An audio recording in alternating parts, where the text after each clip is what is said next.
வணக்கங்க. இன்றைக்கி நம்ம பார்க்க இருக்கிறது ஒரு அழகான மனக்கவலை. என்னங்க கவலையை கூட அழகாக சொல்கிறீங்க அப்படின்னு சொல்லி எல்லோரும் சிந்திக்கலாம்.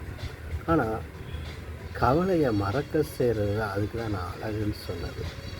இன்றைக்கி மரணம் கூட ஒரு நொடி, ஒரு செகண்டில் கூட வந்துடும். ஆனால் மரணத்தையும் மிஞ்சினது மனக்கவலை, மன அழுத்தம். இந்த ரெண்டும் உள்ளவங்களோட மனநிலை மைண்டு டிப்ரெஷன் சொல்லுவாங்க. மைண்டில் பிரேக்காக இருக்குது, பிளாக்காக இருக்குது, கோடு இருக்குது, ஏதாவது ஒன்று சொல்லுவாங்க இல்லையா? அப்போது அந்த மனநிலையை அதுக்குன்னு ஒரு ஸ்லீப்பிங் டோஸ் தான் கொடுக்கப்படும். அந்த ஸ்லீப்பிங் டோஸ் இல்லாமல் ஒவ்வொரு வரையும் நான் பார்த்துக்கிட்டு இருக்கும்போது அவங்களுடைய ஃபீலிங், அந்த மாத்திரை இல்லைன்னா நைட்டு அவங்களுக்கு தூக்கம் வராமல் ரொம்ப போராடுவாங்க. அப்போ அந்த மாத்திரை வேணும் கண்டிப்பாக. அந்த காலையில் மைண்ட் டிப்ரெஷன், டென்ஷனுக்காண்டி ஒரு மாத்திரை கொடுப்பாங்க. திருப்பி நைட்டுக்கு ஒரு ஸ்லீப்பிங் டோஸ் ஒன்று கொடுப்பாங்க.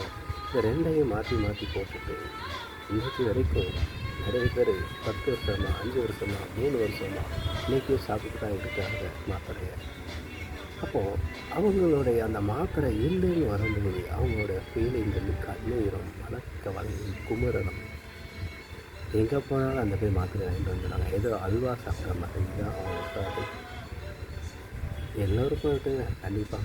அது இல்லாட்டா உயிர் வாழ முடியாது அப்படின்னு அந்த மனசை சொல்லணும். இதெல்லாம் சாதாரணமாக எவ்வளோ விஞ்ஞானங்கள் இருக்கிறது. இருந்தும் இந்த இதிலேருந்து நாம் எப்படி வெளியே வர்றது பார்க்கணும்னா, நிறைய பேர் இன்றைக்கி 90% யோகா பண்ணுங்கள், தியானம் பண்ணுங்கள், நல்லா சிரிங்க, நல்லா சந்தோஷமாக இருங்க, ஜாலியாக இருங்க, கவலையாக விடுங்க, எல்லோரும் சொல்லிட்டு ஈஸியாக போயிருவீங்க.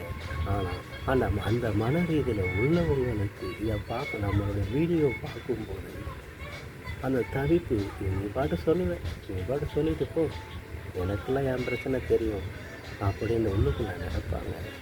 ஏன்னா இது யாருமே சாதாரணமாக ஒரு இதை பேசிட முடியாதுங்க. ஒரு உணர்வு பூர்வமாக இருந்தால் மட்டுமே தான் அதை நாம் தெளிவுபடுத்த முடியும். அந்த அளவுக்கு அதில் அதாவது ஒரு மாத்திரை சாப்பிட்டாங்கன்னா அதுலேயே அப்செட் ஆகிட்டாங்க, அதுலேயே கண்டினியூ பண்ணிட்டாங்கன்னு சொல்லுவாங்க.